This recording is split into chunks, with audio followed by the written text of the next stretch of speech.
ಆತ್ಮೀಯ ಶರಣ ಬಂಧುಗಳೇ, ತಮ್ಗೆಲ್ಲ ತಿಳಿದೇ ಇದೆ. ನಾವು ಮಾತ್ರ ಕೂತಿರ್ಬೋದು, ಆದರೆ ನಮ್ಮ ವಾಚಲ್ಲಿರುವ ಸಮಯ ಮುಂದೆ ಓಡ್ತಾ ಇದೆ. ಹಾಗಾಗಿ ನಾವು ಕಾರ್ಯಕ್ರಮವನ್ನ ಮುಂದುವರಿಸಲೇಬೇಕು. ಸಮಯದ ಅಭಾವದ ಕಾರಣ ರಂಗೋಲಿ ತೀರ್ಪುಗಾರರು ಮತ್ತು ಚಿತ್ರಕಲಾ ತೀರ್ಪುಗಾರರು ಸ್ಥಳದಲ್ಲಿ ಅವರು ನಿಮ್ಮನ್ನು ಉದ್ದೇಶಿಸಿ ಮಾತಾಡಿ ಅದರ ಕಂಡೀಷನ್ಸ್ ಏನಿದೆ, ಅದರ ರೀತಿ ನೀತಿಗಳನ್ನ ನಿಮಗೆ ತಿಳಿಸ್ತಾರೆ. ಈಗ ಕಾರ್ಯಕ್ರಮದ ಅಧ್ಯಕ್ಷತೆಯನ್ನು ವಹಿಸಿಕೊಂಡಿರುವಂತ ನಮ್ಮೆಲ್ಲರ ಪ್ರೀತಿಯ BML ಬಸವ ಸಮಿತಿಯ ಅಧ್ಯಕ್ಷರಾದಂಥ ಶರಣ SS ಪಾಟೀಲ್ ರವರು ಈ ಸಮಾರಂಭದ ಅಧ್ಯಕ್ಷೀಯ ಭಾಷಣವನ್ನ ಮಾಡಬೇಕು ಅಂತ ಕೇಳ್ಕೊತಾ ಇದ್ದೀನಿ. ಹಲೋ, ಓಂ ಶ್ರೀ ಗುರು ಬಸವಲಿಂಗಾಯ ನಮಃ. ಇಲ್ಲಿ ಆಗಮಿಸತಕ್ಕಂಥ ಎಲ್ಲರಿಗೆ ಶರಣಾರ್ಥಿಗಳು. ಹಲೋ, ಓಂ ಶ್ರೀ ಗುರು ಬಸವಲಿಂಗಾಯ ನಮಃ. ಇಲ್ಲಿ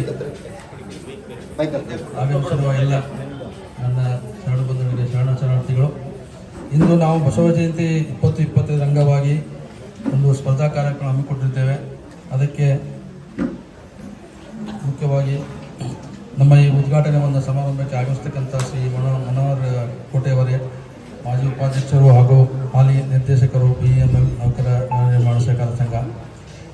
ಹಾಗೆಯೇ ಇನ್ನೊಬ್ಬ ಇವರು ವಚನ ಸ್ಪರ್ಧೆಗೆ ಒಂದು ತೀರ್ಪುಗಾರ ಆಗಮಿಸತಕ್ಕಂಥ ಶ್ರೀಯುತ ವಚನ ಕುಮಾರಸ್ವಾಮಿಯವರೇ ಹಾಗೂ ಶ್ರೀಮತಿ ಶರಣೆ ರೂಪಾ ಕುಮಾರಸ್ವಾಮಿಯವರೇ, ಹಾಗೂ ರಂಗೋಲಿ ಸ್ಪರ್ಧೆಗೆ ನಡೆಸಿಕೊಡಲು ಆಗಮಿಸತಕ್ಕಂಥ ಶರಣೆ ಶ್ರೀಮತಿ ನೀಲಾಂಬಿಕೆ ನಾಗರಾಜ್ ಅವರೇ ಹಾಗೂ ರಶ್ಮಿ ನಾಗರಾಜ್ ಚಿತ್ರಕಲಾ ಸ್ಪರ್ಧೆಗೆ ಆಗಮಿಸಿದ್ದಾರೆ. ಅವರಿಗೂ ಕೂಡ ಒಂದು ಆಮಂತ್ರಣ ಕೊಡುತ್ತಾ, ಮುಖ್ಯವಾಗಿ ಈಗ ನಮ್ಮ ಈ ಕಾರ್ಯಕ್ರಮಕ್ಕೆ ಆಗಮಿಸ್ತಕ್ಕಂಥ ನಮ್ಮ ಸಂಸ್ಥಾಪಕ ಅಧ್ಯಕ್ಷರಾದಂಥ CP ಬಸವರಾಜ್ ಅವರೇ ಹಾಗೂ ಹಲವಾರು ಇಲ್ಲಿ ಮಾಜಿ ಅಧ್ಯಕ್ಷರುಗಳು ಪದಾಧಿಕಾರಿ ಆಗಮಿಸ್ತಾರೆ, ಅವರಿಗೂ ಕೂಡ ತಿಳಿಸುತ್ತಾ, ಹಾಗೆ ಸಲಹಾ ಸಮಿತಿಯ ಒಂದು ಇವರಾದ ಚನ್ನವೀರಪ್ಪರವರು ಮತ್ತು MB ಜಗದೀಶ್ ಅವರು ಬಂದಿದ್ದಾರೆ, ಅವರಿಗೂ ಆಹ್ವಾನವನ್ನು ತಿಳಿಸುತ್ತಾ, ಅದೇ ಥರ ನಮ್ಮ ಮಾಜಿ ಅಧ್ಯಕ್ಷರಾದಂಥ ದೇವರಾಜಪ್ಪ ಬಂದಿದ್ದಾರೆ, ಅವರಿಗೂ ಕೂಡ ಸ್ವಾಗತ ಕೊಡುತ್ತಾ, ನಂತರ ನಮ್ಮ ಈ ಇಂದಿನ ಒಂದು ಕಾರ್ಯಕ್ರಮಕ್ಕೆ ಒಂದು ದಾಸೋಹವನ್ನು ಮಾಡತಕ್ಕಂಥ ಮನೋಹರ್ ಕೋಟೆಯವರು ಬಂದಿದ್ದಾರೆ. ಅದೇ ಥರ ಪ್ರಾಯೋಜಕರಾದಂಥ ಶ್ರೀಶೈಲ್ ಬಂಡೆ ಹಾಗೂ ನಟರಾಜ್ ಸರ್ ಬಂದಿದ್ದಾರೆ, ಅವರಿಗೂ ಕೂಡ ಕೇಳ್ಕೊಳ್ಳುತ್ತಾ, ನಂತರ ನಮ್ಮ ಇವರು ಬಂದಿದ್ದಾರೆ, ಸುಭಾಷ ಪೂರ್ವರು ಬಂದಿದ್ದಾರೆ, ಹಾಗೂ ಮಾಜಿ ಉಪಾಧ್ಯಕ್ಷರು.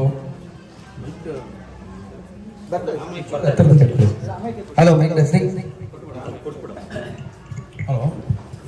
ಹಲೋ ಮಾಜಿ ನಮ್ಮ ಬಸವ ಸಮಿತಿಯ ಪದಾಧಿಕಾರಿಗಳು ಹಾಗೂ ಹಾಲಿ ಹೌಸಿಂಗ್ ಸೊಸೈಟಿ ಡೈರೆಕ್ಟರ್ ಅಂತ ವಿಜಯಕುಮಾರ್ ಅವರೇ ಹಾಗೂ ಇನ್ನೂ ಹಲವಾರು ಗಣ್ಯರು ಆಗಮಿಸಿದ್ದಾರೆ. ಹಾಗೆ ನಮ್ಮ ಶ್ರೀಕಂಠ ಸ್ವಾಮಿ ಅವರು, ಸಿದ್ಲಿಂಗಮೂರ್ತಿ ಅವರು ಬಂದಿದ್ದಾರೆ, ಜಯಣ್ಣ ಅವರು ಬಂದಿದ್ದಾರೆ, ಈ ಥರ ಶಿರೀಶ್ ಅವರು, ಸುಮಾರು ಜನ ಎಲ್ಲರೂ ಆಗಮಿಸಿದ್ದಾರೆ. ಎಲ್ಲರಿಗೂ ಒಂದು ಇದನ್ನು ಕೇಳ್ಕೊಳುತ್ತಾ, ನಂದೀಶ್ ಬಂದಿದ್ದಾರೆ, ಅವರಿಗೂ ಕೂಡ ಒಂದು ಸ್ವಾಗತ ಕೋರುತ್ತಾ, ಮುಖ್ಯವಾಗಿ ಏನು ಅಂದರೆ ಈಗ ನಾವು ಈ ವರ್ಷ 34ನೇ ವರ್ಷದ ಒಂದು ಬಸವ ಜಯಂತಿ ಕಾರ್ಯಕ್ರಮವನ್ನು ಆಚರಿಸ್ಕೊಳ್ತಾ ಇದ್ದೇವೆ. ಸೊ ಅದಕ್ಕೆ ತಾವೆಲ್ಲರೂ ಬಂದು ಸಹಕರಿಸಿದ್ದೀರಾ. ಮತ್ತು ಮುಖ್ಯವಾಗಿ ಏನು ಅಂದರೆ ನಮ್ಮದು ಏನೊಂದು ನಿವೇಶನವನ್ನು ನಮ್ಮ ಹಳೆಯ ಎಲ್ಲ ಪದಾಧಿಕಾರಿಗಳು ಹಿರಿಯ ಸದಸ್ಯರು ಮಾಡಿ ಒಂದು ನಿವೇಶನ ತಗೊಂಡಿದ್ದಾರೆ. ಮುಂದಿನ ವರ್ಷ ಆದಷ್ಟು ಸಾಧ್ಯವಾದಷ್ಟು ಅಲ್ಲಿ ಏನಾದರೂ ಒಂದು ಕಟ್ಟಡವನ್ನು ನಿರ್ಮಾಣ ಮಾಡೋಣ ಒಂದು ಆಯೋಜನೆ ಇದೆ. ಅದಕ್ಕೆಲ್ಲ ತಮ್ಮ ಸಹಕಾರ ಬೇಕು. ಮತ್ತು ಇಂದು ತಾವೆಲ್ಲ ಬಂದು ಈ ಕಾರ್ಯಕ್ರಮಕ್ಕೆ ಒಂದು ಶುಭ ಕೋರಿದ್ದೀರಾ. ಮತ್ತು ಇನ್ನೂ ಆಟೋಟ ಸ್ಪರ್ಧೆಗಳಿದ್ದಾವೆ, ವಚನ ಸ್ಪರ್ಧೆಗಳಿದ್ದಾವೆ, ಅದೆಲ್ಲ ಭಾಗವಹಿಸಿ ಒಂದು ನಮ್ಮ ಇದಕ್ಕೆ ಚೆನ್ನಾಗಿ ಇದು ಮಾಡ್ಬೇಕಂತೇಳಿ ಕೇಳಿಕೊಂಡು ಒಂದು ಭಾಷಣ ಮುಗಿಸ್ತೇವೆ. Thank you sir. ಬಹಳ ಚಿಕ್ಕದಾಗಿ ಚೊಕ್ಕದಾಗಿ ಸಮಯೋಚಿತವಾಗಿ ಅಧ್ಯಕ್ಷರ ಭಾಷಣವನ್ನು ಮಾಡಿದಂತ ನಮ್ಮ ಸಮಿತಿಯ ಅಧ್ಯಕ್ಷರಾದಂಥ ಶರಣ SS ಪಾಟೀಲ್ ರವರಿಗೆ ಸಮಿತಿಯ ಪರವಾಗಿ ಮತ್ತು ಇಂದಿನ ಕಾರ್ಯಕ್ರಮದ ಪರವಾಗಿ ಗೌರವ ಸಮರ್ಪಣೆ. ನಮ್ಮ ಕಾರ್ಯಕ್ರಮದ ಉದ್ಘಾಟನೆಯನ್ನ ಮಾಡಿದಂತ ಶ್ರೀ ಮನೋಹರ್ ಕೋಟೆಯವರು ಅವರಿಗೆ ಶಾಲನ್ನು ಹೊಂದಿಸೋದ್ರ ಮೂಲಕ ಗೌರವ ಸಮರ್ಪಣೆ ಮಾಡಬೇಕು ಅಂತ ಕೇಳ್ಕೊತಾ ಇದ್ದೇನೆ.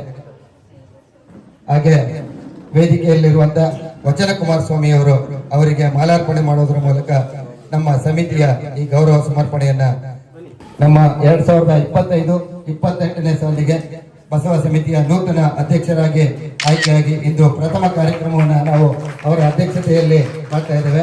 ಶ್ರೀ ಮನೋಹರ್ ಕೋಟೆಯವರು ಅವರಿಗೆ ಶಾಲನ್ನು ಹೊಂದಿಸಿ ಸಮಿತಿಯ ಗೌರವ ಸಮರ್ಪಣೆಯನ್ನು ಮಾಡ್ತಾ ಇದ್ದಾರೆ. ಹಾಗೆ ವಚನ ಕುಮಾರಸ್ವಾಮಿ ಅವರು ಮಾಲಾರ್ಪಣೆಯ ಮೂಲಕ ಸಮಿತಿಯ ಗೌರವ ಸಮರ್ಪಣೆಯನ್ನು ಮಾಡ್ತಾ ಇದ್ದಾರೆ. ನಮ್ಮ ಸಮಿತಿಯ ಶ್ರೀ ಲೋಕೇಶ್ ಸರ್ ಅವರು ಕಾರ್ಯಕಾರಿ ಸಮಿತಿ ಸದಸ್ಯರು ಹಾಗೂ ಮನು ಕಾರ್ಯಕಾರಿ ಸಮಿತಿ ಸದಸ್ಯರು ಅವರನ್ನ ಗೌರವಿಸಬೇಕು ಅಂತ ಕೇಳ್ಕೊತಾ ಇದ್ದೇವೆ. ಶ್ರೀ ಲೋಕೇಶ್ ಸರ್ ಅವರಿಗೆ ಫಲತಾಂಬೂಲವನ್ನು ನೀಡೋದ್ರ ಮೂಲಕ ಇಂದಿನ ಸಮಾರಂಭದ ಅಧ್ಯಕ್ಷತೆಯನ್ನು ವಹಿಸಿದಂತ ಪಾಟೀಲ್ ಸರ್ ಅವರಿಗೆ ಗೌರವ ಸಮರ್ಪಣೆಯನ್ನು ಮಾಡ್ತಾ ಇದ್ದಾರೆ.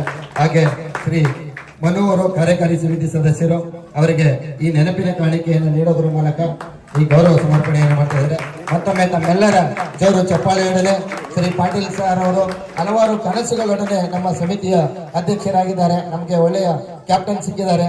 ಅವರ ಮುಂದಾಳತ್ವದಲ್ಲಿ ಸಮಿತಿಯ ಎಲ್ಲ ಕಾರ್ಯಗಳು ಗುರು ಬಸವೇಶ್ವರರ ಆಶೀರ್ವಾದದಿಂದ ಯಶಸ್ವಿಯಾಗಲಿ ಅಂತ ಕೇಳ್ಕೊಳ್ತಾ